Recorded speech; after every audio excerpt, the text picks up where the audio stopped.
प्यारे बच्चों, online class में आप सभी का स्वागत है।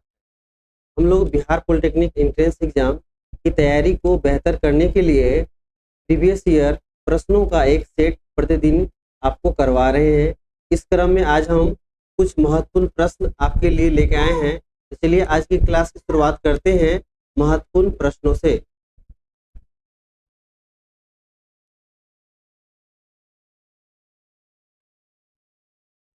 पहला प्रश्न हमने लिया है, द्वितीयक ईंधन का एक उदाहरण है। चलिए इसके ऑप्शन को हम लोग देखते हैं। प्राकृतिक गैस है, जल गैस है, कोयला है, पेट्रोलियम है। द्वितीयक ईंधन में क्या हो जाएगा आपको? जल गैस। यह क्या हो जाएगा? इसे क्या बोला जाता है? द्वितीयक ईंधन। जो लिक्विड फॉर्म में जो ईंधन पाया जाता है वह क्या कहलाता है आपको? द्वितीयक ईंधन कहलाता है। चलिए देखते हैं अगले प्रश्न की ओर। कह रहा निम्नलिखित यौगिकों में से किसका न्यूनतम ऊष्मीय मान होता है? कह रहा है कि जो भी आपको यौगिक दिए गए हैं उसमें से न्यूनतम जो होता है ऊष्मीय मान किसका होता है? चलिए देखते हैं।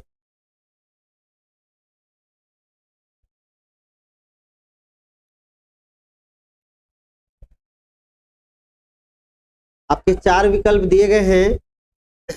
लकड़ी है, बायोगैस है, रंगहीन है, अल्कोहल है। इन चार प्रश्नों में से कौन सा विकल्प सही होगा? जरा आप सोच के देखिए। जिसका ऊष्मीय मान न्यूनतम है, यानी कि वो बिल्कुल कम से कम ऊष्मा में वो क्या हो जाए, वो हीट उत्पन्न करने लगे। तो देखिए इन सभी विकल्पों में जो सही आंसर है वह क्या हो जाएगा आपको? लकड़ी है, जिसका ऊष्मीय मान क्या होता है? सबसे न्यूनतम होता है।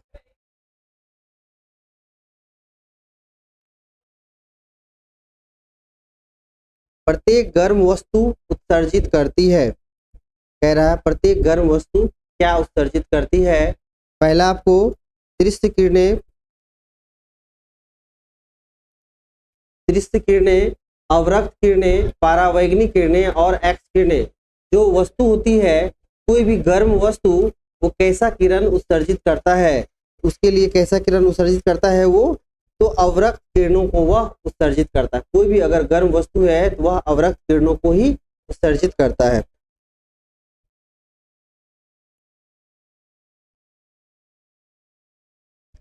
निम्नलिखित ईंधनों में से कौन दूसरों से क्या है? भिन्न है, अलग क्या है? देख लेते हैं। चार विकल्प दिए गए हैं, अल्कोहल, चारकोल, लिग्नाइट और कोक। इन सभी में जो एक दूसरे से जो सबसे भिन्न है वह क्या है? आपको अल्कोहल, ठीक है, कोक और लिग्नाइट, चारकोल, ये हो गया एक प्रकार के ईंधन। और अल्कोहल क्या है? आपको बिल्कुल अलग प्रकार का है। तो इन ईंधनों में क्या होगा? जो सबसे अलग ईंधन है उनको क्या करना है? आपको सही विकल्प के रूप में चुनना है। अल्कोहल हो जाएगा आपको।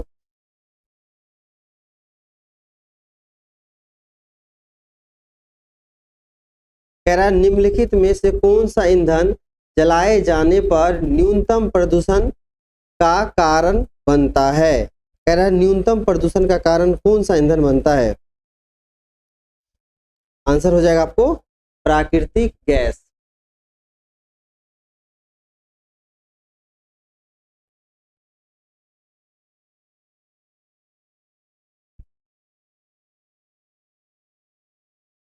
अगला प्रश्न है, निम्नलिखित में से कौन सा एक उपयुक्त नाभिकीय ईंधन है? न्यूक्लियर फ्यूज किसे कहेंगे? आपको नेपटूनियम 239 है, यूरेनियम 235 है, यूरेनियम 235 है, प्लूटोनियम 235। एक यहाँ पर क्या है, देखिए दोनों यूरेनियम को ही सेम रखा गया, दोनों का मास क्या है आपको? समान है, 235। तो होगा क्या? एक 235 होगा और दूसरा क्या होगा आपको? 238 हो सकता है, ठीक है। तो इन विकल्प में देख लेते हैं इसका सही विकल्प क्या है। आपको यूरेनियम 235 जो है इसको क्या कर लीजिए आप? 238 कर लीजिए, ठीक है। तो यूरेनियम 235 जो होगा वह क्या? एक नाभिकीय ईंधन है। विकल्प क्या हो जाएगा आपको? ऑप्शन बी हो जाएगा। तो ये तो हम चेक करने के लिए हमने लगाया था चिन्ह। इसका आंसर क्या है? यूरेनियम 235। नेक्स्ट प्रश्न है, प्रति इकाई द्रव्यमान उत्सर्जित ऊर्जा है, प्रति इकाई द्रव्यमान जो उत्सर्जित ऊर्जा है वह क्या कहलाएगा? चलिए देखिएगा,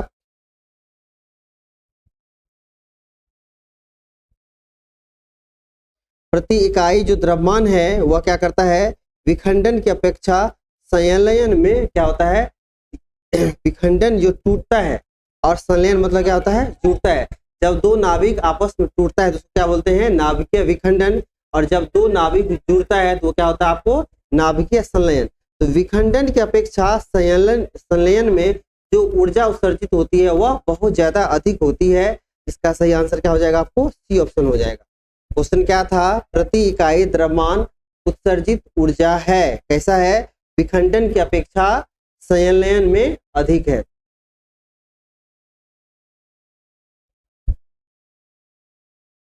पृथ्वी के द्रव्यमान की अपेक्षा बृहस्पति का द्रव्यमान कितना गुना है? डैश गुना है। देखते हैं इसके सारे विकल्पों को। आपको खाली स्थान में क्या भरना है? 318 गुना, 318 टाइम्स क्या होता है? ज्यादा होता है। किसका? पृथ्वी का जो द्रव्यमान है वह बृहस्पति के द्रव्यमान की अपेक्षा कितना गुना अधिक है? आपको 318। दोबारा ध्यान सुनिएगा, हमने यह कहा पृथ्वी का जो द्रव्यमान है इसकी अपेक्षा बृहस्पति का जो द्रव्यमान है वो कितना गुना अधिक है? 318। जो बृहस्पति ग्रह है वह पृथ्वी की तुलना में कितना गुना अधिक है? आपको 318 गुना है आपको अधिक।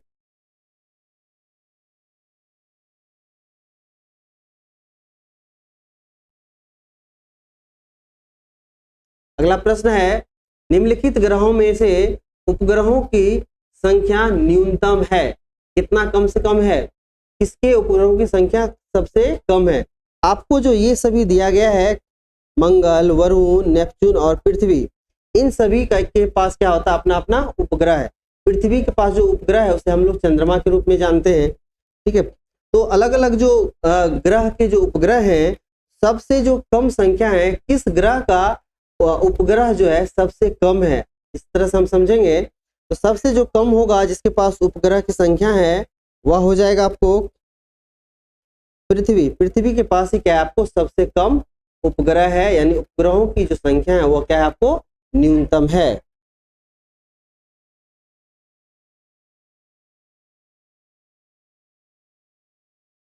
कह रहा है कौन दूरी का न्यूनतम इकाई है?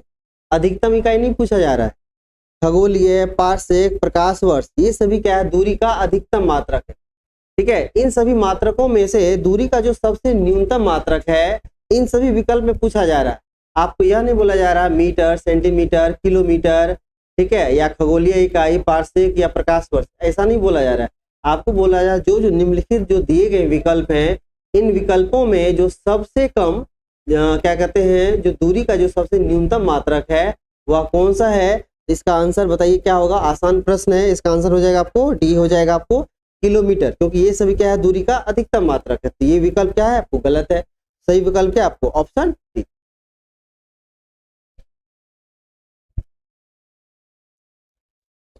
एक समतल दर्पण पर 35 डिग्री के कोण पर एक प्रकाश आपतित होता है तो थीटा का मान क्या होगा?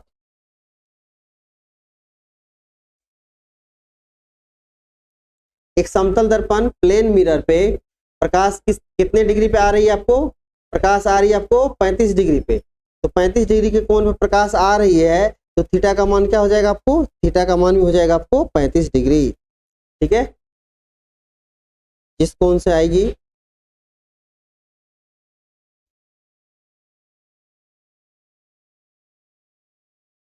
निम्नलिखित में कौन सा दर्पण किसी बिंदु पर प्रकाश केंद्रित करने के प्रयोग में लाया जाता है? कह रहा कौन सा दर्पण किसी बिंदु पर प्रकाश को केंद्रित करने के प्रयोग में लाया जाता है? इसका सही विकल्प है आपको अवतल दर्पण। अवतल दर्पण क्या होता है? किसी बिंदु पर प्रकाश को केंद्रित करने का। जैसे मान लीजिए यह अवतल दर्पण है, समांतर किरण लेंगे तो एक बिंदु पर क्या होगा? आपको केंद्रित होगा, इस प्रकार जमा होगा, ठीक है। आप इधर से लीजिएगा समांतर, यहाँ पे क्या होगा? जमा होगा। ठीक है, एक बिंदु पर क्या होता है आपको जमा करता है। प्रकाश किरणों को जो अब दर्पण जमा करे उसे हम कह सकते हैं क्या, अवतल दर्पण कह सकते हैं। इसका विकल्प हो जाएगा आपको ऑप्शन सी।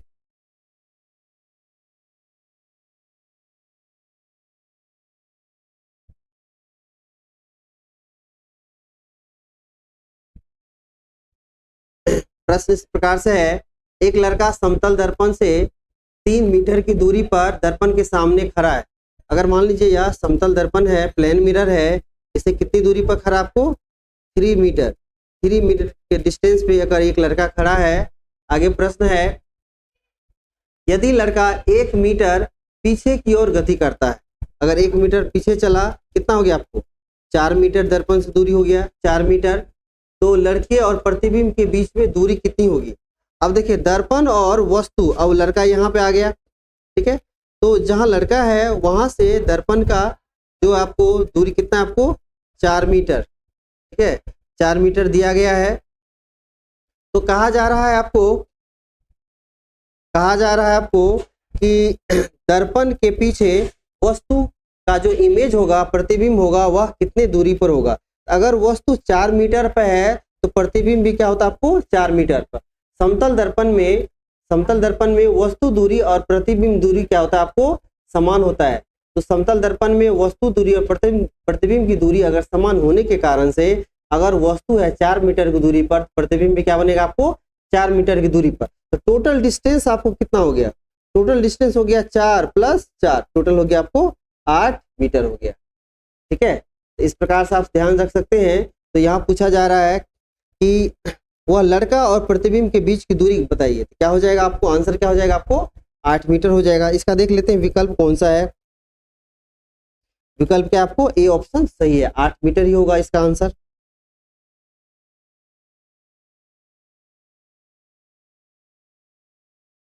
रेटिना पर प्रतिबिंब कितने समय तक रहता है।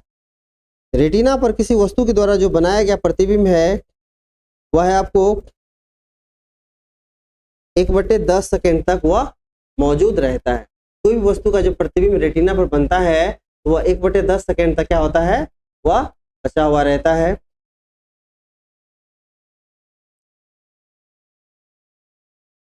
अपवर्तनांक की इकाई है, अपवर्तनांक पूछा जा रहा है। ऑप्शन है डायोप्टर, डिग्री, देख लेते हैं 4 विकल्प क्या आपको।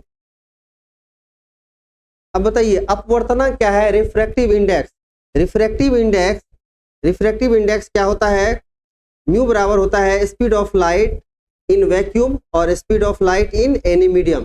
तो रिफ्रैक्टिव इंडेक्स होता है म्यू बराबर C/Vm। तो अगर मान लीजिए इसका हम कोई यूनिट लेते हैं मीटर पर सेकेंड और यह भी क्या हो गया आपको मीटर पर सेकेंड, दोनों तो आपको कट गया। रिफ्रैक्टिव इंडेक्स का कोई यूनिट नहीं होगा, तो डायोप्टर होगा क्या, बिल्कुल गलत जवाब है। डिग्री भी ना होगा, ना ही मीटर होगा। सही विकल्प क्या है इसमें, इनमें से कोई नहीं। क्या हो जाएगा आपको डी विकल्प होगा। बच्चे क्या होते हैं, अधिकतर स्टूडेंट डी विकल्प में क्या होता है विचार नहीं करते। अब जो कंपटीशन का जो दौर है, इस दौर में आपको सारे विकल्प को गंभीरता से सोचने की जरूरत है। अगर आपको लगता है कि डी विकल्प कोई नहीं, नन ऑफ दिस ये नहीं होता होगा, तो ये आपकी गलतफहमी है। अभी प्रश्न में आपको क्या हो गया, एक डी विकल्प बनाया गया, इसका आंसर क्या है, इनमें से कोई नहीं। आपको ध्यान रखना होगा कि जो भी विकल्प दिए गए हैं वह कंसेप्ट और फॉर्मूले से ही विकल्प को आप ढूंढ सकते हैं। अगर कंसेप्ट और फॉर्मूला क्लियर नहीं है तो आप आंसर को सही नहीं कर पाएंगे। आप जो है अंदाजा से या तुक्का लगा के क्वेश्चन को चाहिए आप सही कर लेंगे तो आप इस गलतफहमी के शिकार हो जाइएगा, अब आप अच्छे रैंक नहीं ला पाइएगा। अगर आपको सही विकल्प को ढूंढना है तो आप सारे थ्योरी को या सारे फॉर्मूले को ध्यान में रखिए, जिससे क्या हो जाएगा आपकी ये क्वेश्चन आसान हो जाएगा। इसका आंसर क्या हो गया आपको नन ऑफ दिस।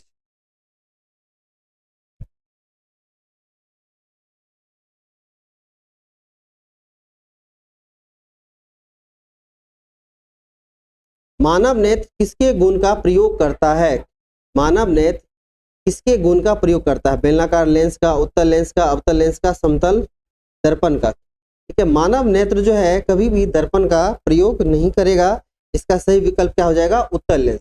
ठीक है, मानव नेत्र किसके गुण का प्रयोग करता है। उत्तल लेंस क्या होता है, किसी भी वस्तु का छोटा प्रतिबिंब बनाता है। ठीक है, वह आभासी भी होता है। क्या होगा आपको, ऑप्शन क्या हो जाएगा, आपको ध्यान रखना, ये इंपॉर्टेंट प्रश्न है, इसे कई सारे वर्षों में पूछा गया है, आपको ध्यान रखना है। जो मानव नेत्र है, ह्यूमन आई है, वह किसके गुण का प्रयोग करता है, तो उत्तल लेंस के गुणों का ही वह प्रयोग करता है।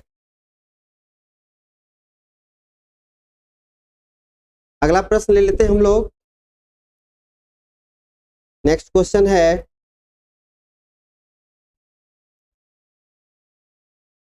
एक सामान्य मानव नेत्र की दृष्टिपरास यानी कि नेत्र का जो रेंज है वह कितना होगा, इसका विकल्प दिया गया है, अनंत से 25 मीटर। दूसरा विकल्प है आपको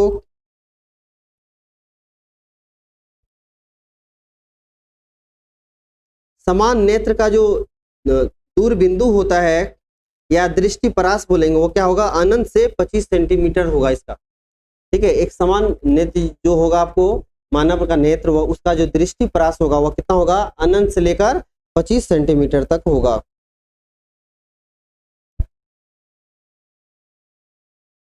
कह रहा है कि एक डायग्राम दिया गया है, कह रहा है कि जब एक वर्णीय प्रकाश एक प्रिज्म से होकर गुजरता है, इसमें से कौन सा विकल्प सही है। ये देखिए, प्रिज्म से कोई भी प्रकाश बिना डेविएशन के नहीं गुजरेगा। ठीक है, प्रिज्म से कोई भी प्रकाश जब गुजरेगा तो उसमें क्या होगा, डेविएशन होगा। यह जो पहला डायग्राम दिया गया है इसमें कोई डेविएशन नहीं हो रहा है, ये गलत विकल्प है, बी ऑप्शन में भी नहीं होगा। और इसका जो विकल्प होगा, आंसर होगा, यह क्या हो जाएगा आपको, सी विकल्प होगा। ठीक है, आपको ध्यान रखना है कि जब एक वर्णीय प्रकाश जो गुजरेगा वो उसका आंसर क्या होगा आपको, सी विकल्प।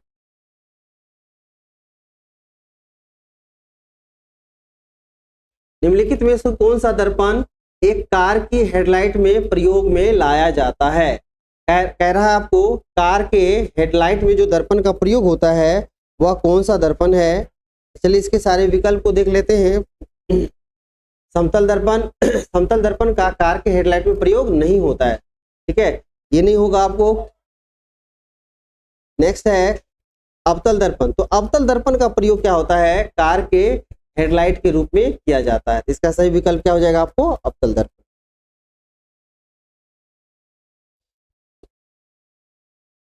एक सेकेंड में कितने इलेक्ट्रॉन एक माइक्रो एम्पियर की धारा बनाते हैं। ठीक है, चार विकल्प देख लेते हैं इसके।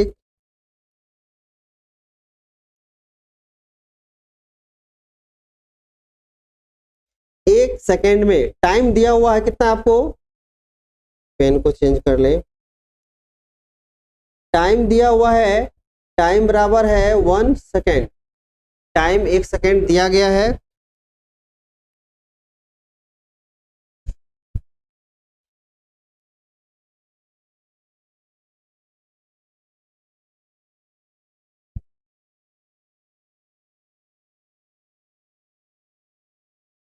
टाइम बराबर कितना है, 1 सेकेंड दिया गया है। और है माइक्रो एम्पियर, जो करंट है, करंट कितना है आपको, 1 माइक्रो एम्पियर। माइक्रो को हटाने के लिए हम क्या करते हैं, 10 पे पावर -6 से मल्टीप्लाई करते हैं, तो वो क्या होता है, अगर माइक्रो कूलम आवेश रहे तो कूलम में कन्वर्ट करने के लिए 10 पे पावर -6 से मल्टीप्लाई करते हैं। माइक्रो एम्पियर है तो 10 पे पावर -6 एम्पियर ले लेंगे।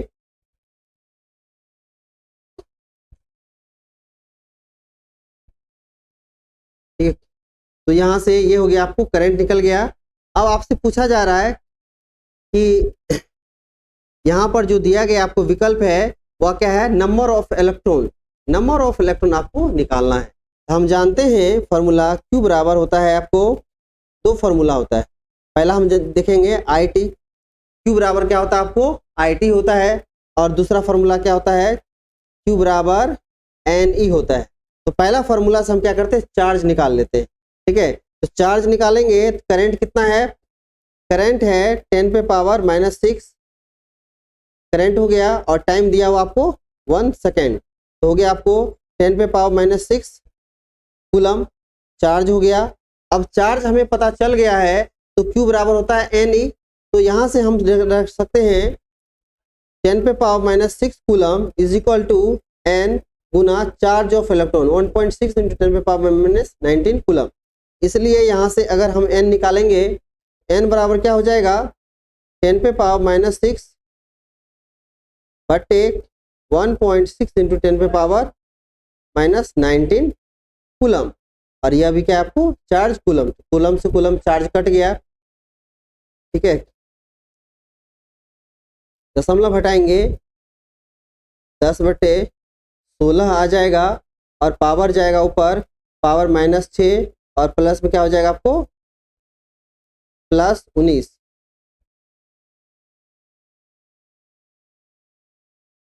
इस प्रकार से इसको सॉल्व करेंगे तो n आ जाएगा आपको, आ गया 5/8 इंटू क्या हो जाएगा 10 पे पावर -6 और 10 पे पावर 19, 19 प्लस में है 6 आपको माइनस में है, तो 19 में से 6 चला जाएगा, कितना हो जाएगा आपको 19 में से 6 चला जाएगा तो 13, 10 पे पावर हो गया आपको 13। 5 में 8 से भागा करेंगे, अगर 5 पे हम 8 से भागा करते हैं तो यह आएगा आपको डेसिमल में आएगा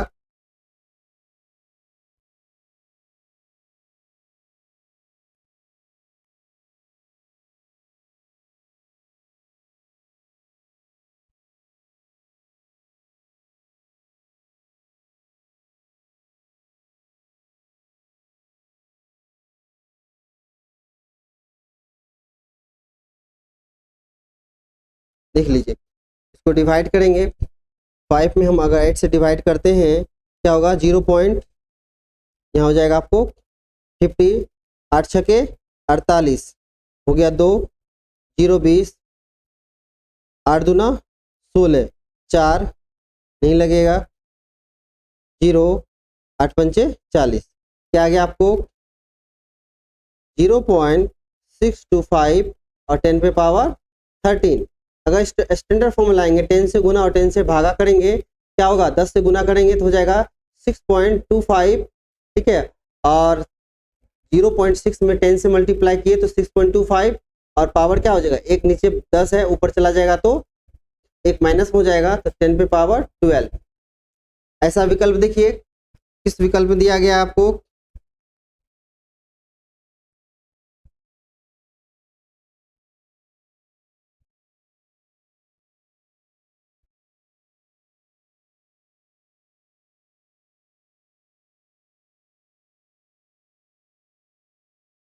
इसका विकल्प हो जाएगा 6.25 इंटू 10 पे पावर 12। इसका आंसर क्या होगा 6.25 इंटू 10 पे पावर 12, ऑप्शन बी हो जाएगा आपको। यहाँ ध्यान देना, इस यहाँ क्या हो जाएगा, यहाँ पे दशमलव होगा।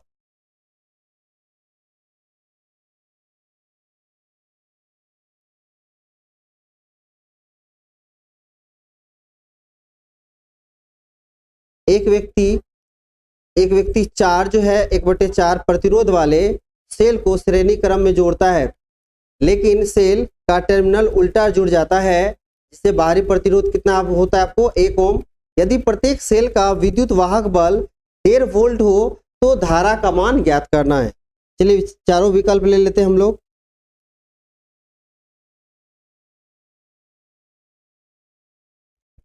इन 4 विकल्प में क्या हो जाएगा आपको, सही विकल्प है आपको 0, जो धारा का मान है वह क्या हो जाएगा आपको 0 हो जाएगा, 0 हो जाएगा।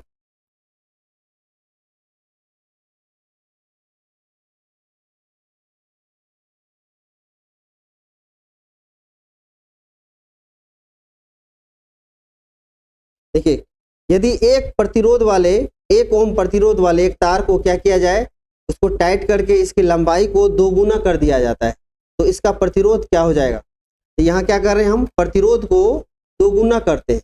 तो अगर मान लीजिए कोई रिलेशन जो होता है R=ρ×L/A, अगर हम क्या करेंगे लंबाई को बढ़ाएंगे तो प्रतिरोध भी क्या हो जाता है आपको बढ़ जाता है। फिर लंबाई को कितना कर रहे हैं हम 2 गुना कर रहे हैं, ठीक है। अगर लंबाई को हम लोग 2 गुना करेंगे इसका जो प्रतिरोध हो जाएगा वह क्या हो जाएगा आपको 4 ओम हो जाएगा।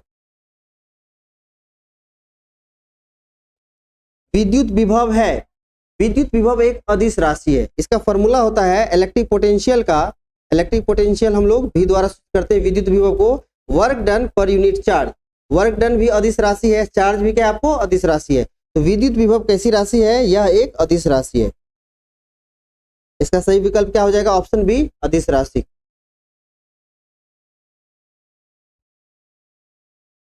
एक बिजली के हीटर को गर्म करने वाली कुंडली जिस पदार्थ की बनी होती है उसकी विशेषता क्या है? देखिए, हीटर का जो कॉइल होगा उसका जो विशेषता होगा वह क्या हो जाएगा? 4 विकल्प देख लेते हैं। इन 4 विकल्प में जो कॉइल होता है, हीटर के कॉइल के रूप में हम लोग नाइक्रोम का भी प्रयोग करते हैं। जो नाइक्रोम धातु होता है उसकी विशेषता होती है कि उसका जो प्रतिरोधकता होता है, विशिष्ट प्रतिरोध जिसको हम लोग बोलते हैं, वह क्या हो जाता है? अधिक हो जाता है। और उसकी जो गलनांक है वह भी क्या होता है? आपको उच्च होता है। अगर हीटर का कॉइल का गलनांक अगर निम्न होगा तो वह कॉइल टूट जाएगा आपको, ठीक है। उसको क्षतिग्रस्त होने से बचाने के लिए क्या होता है? हीटर क्या होता है? ऊष्मा रिलीज करता है। तो क्या होगा? उसका गलनांक भी क्या होना चाहिए? उच्च होना चाहिए। और उसका विशिष्ट प्रतिरोधकता भी क्या होना चाहिए? अधिक होना चाहिए।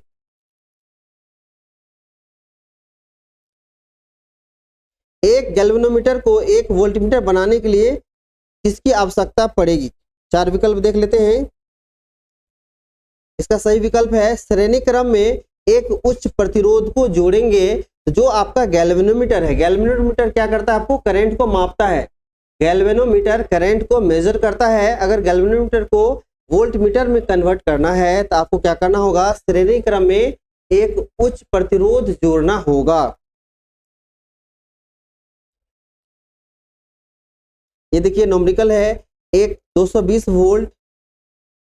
वोल्ट का 100 वाट का बल्ब को 110 वोल्ट के बीच में जोड़ा जाता है तो बल्ब के द्वारा जो एनर्जी का कंजम्पशन होगा, जो उसका पावर कंज्यूम करेगा, वह कितना होगा? इसका आंसर देख लेते हैं हम लोग। 4 विकल्प में से इसका आंसर हो जाएगा आपको 25 वाट हो जाएगा।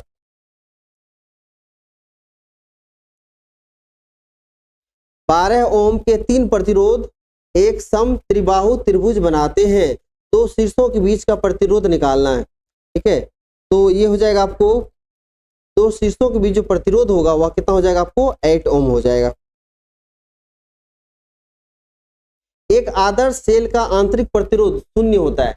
अगर आइडियल सेल है तो उसमें क्या होना चाहिए? प्रतिरोध जो होगा, इंटरनल जो प्रतिरोध होगा वह बिल्कुल नहीं होना चाहिए, तभी वह आदर्श सेल कहलाएगा। चलिए इसका सारा विकल्प देख लेते हैं। क्या हो जाएगा? सही आंसर 0 हो जाएगा, 0 हो जाएगा।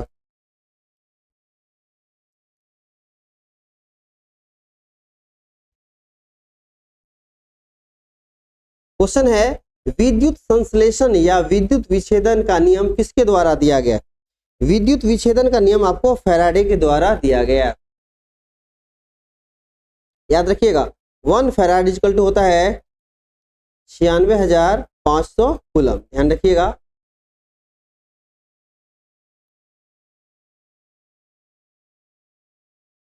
फ्लेमिंग के बाएं हाथ के नियम में मध्य उंगली किसकी ओर इशारा करती है? फ्लेमिंग के बाएं हाथ के नियम में जो मिडिल फिंगर होता है वह मिडिल फिंगर धारा की दिशा को सूचित करता है। इस प्रकार आज हम 30 प्रश्नों को हमने देखा, उसका सही विकल्प के साथ और एक्सप्लेनेशन के साथ देखे हैं। तो आप हमारे साथ बने रहिए और लगातार अधिक से अधिक प्रश्नों को आप क्या कीजिए? मेमोराइज कीजिए और हमारे साथ प्रैक्टिस कीजिए। एग्जाम में अब बहुत दिन नहीं रह गए हैं और प्रतिदिन बेसिस पे आप क्या कीजिए? प्रश्नों के साथ आप क्या कीजिए? उसको सही विकल्प के रूप में आप मेमोराइज कीजिए। चलिए मिलते हैं अगले क्लास में। नमस्कार।